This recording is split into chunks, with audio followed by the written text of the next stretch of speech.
कल पटना में वोटर अधिकार यात्रा का आखिरी दिन था, जिसमें हम काफी देख सकते हैं कि काफी वरिष्ठ नेता मौजूद थे इंडिया महागठबंधन के।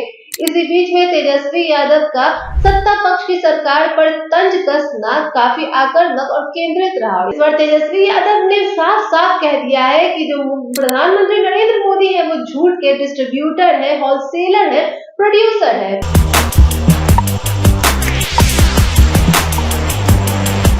नमस्कार, आप देख रहे हैं वॉइस ऑफ, मैं सुरभि मानसी। और बिहार में वोटर अधिकार यात्रा का समापन पटना में हो चुका है कल। जी हाँ, कल पटना में वोटर अधिकार यात्रा का आखिरी दिन था, जिसमें हम काफी देख सकते हैं कि काफी वरिष्ठ नेता मौजूद थे इंडिया महागठबंधन के। इसी बीच में तेजस्वी यादव का सत्ता पक्ष की सरकार पर तंज कसना काफी आक्रामक और केंद्रित रहा। तो इस बार देख सकते हैं कि इंडिया महागठबंधन ने अपनी कमर जो है जोरों से कस ली है, लेकिन बात वहीं पर आकर अटक जाती है कि जहां तेजस्वी यादव ने साफ साफ भरे मंच पे मीडिया के सामने, जनता के सामने ये खुलकर कहा है कि जो सीएम है अभी वो डुप्लीकेट है, बाकी वो जो है ओरिजिनल सीएम है। ऐसा उन्होंने साफ नहीं कहा, उन्होंने जनता से कहा कि अब आने चाहिए असली सीएम, क्योंकि नकली सीएम ने काफी झूठे दावे किए, झूठे वादे किए और बिहार वासियों को, आम जनता को भटकाने की भी काफी कोशिश की।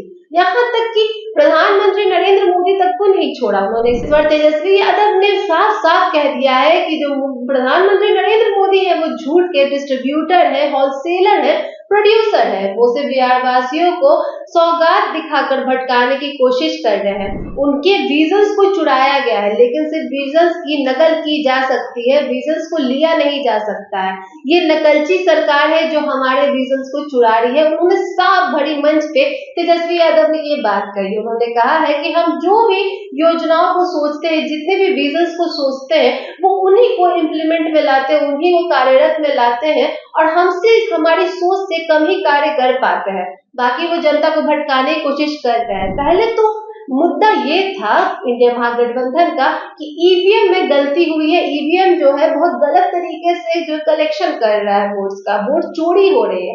और अब मुद्दा ये है कि मतदाता सूची से जो है मतदाताओं के नाम काटे जा रहे हैं, जो कि बिहार से बाहर रोजगार की तलाश में प्रवास करते हैं। लेकिन जो सत्ता पक्ष है वो ये कह रहे हैं कि बिहार में काफी जो है बहरूपी घुसे हुए, जिनको हटाने के लिए उनके नाम जो है मतदाता सूची से काटे गए। इस बात को लेकर, ये मतदाता सूची से आम जनता के नाम के काटे जाने को लेकर दावा करते महागठबंधन ने वोटर अधिकार यात्रा निकाली, जिसका नेतृत्व राहुल गांधी ने किया। और राहुल गांधी को इस बार देख सकते हैं कि पटना की जब वोटर अधिकार यात्रा हो रही थी तो काफी सुस्त नजर आ रहे थे, मगर जैसे ही वो मंच पर आए, उन्होंने अपने भाषण में, अपने बयान में साफ साफ ये कह दिया है कि इस बार वोट चोरी नहीं होनी चाहिए, जो वोट चोरे वो गद्दी छोड़े। बाकी इस बार का जो विधानसभा का चुनाव होने वाला है बिहार में, उसमें राजनीतिक समीकरण कुछ अलग ढंग से ही नजर आ रहा है। विवादों का सिलसिला तो बढ़ता ही जा रहा है। हर वर्ष जब चुनाव होता है, जब भी चुनाव होते हैं बिहार में,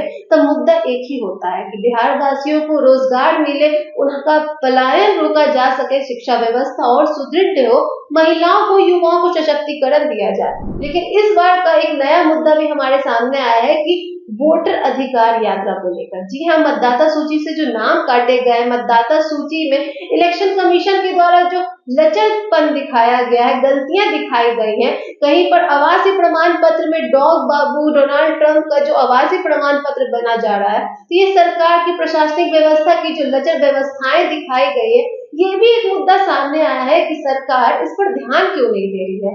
केवल उच्च स्तरीय बैठक होती है, कैबिनेट बैठक होती है, इस पर बातें होती है, परामर्श लिए जाते हैं, फैसले भी होते हैं, मगर वो कार्यरत क्यों नहीं हो पाते हैं। इस बार मुद्दा सिर्फ बेरोजगारी, रोजगार, एंटरप्रेन्योरशिप को लेकर, सशक्तिकरण को लेकर, युवाओं को प्रोत्साहन को लेकर ही बस नहीं है। इस बार मुद्दा ये भी है कि इस बार कि चुनाव में निष्पक्ष तरीके से लोकतंत्र के द्वारा चुनाव हो पाता है कि नहीं। क्या इस बार इलेक्शन कमीशन निष्पक्ष तरीके से चुनाव करा पाएगा?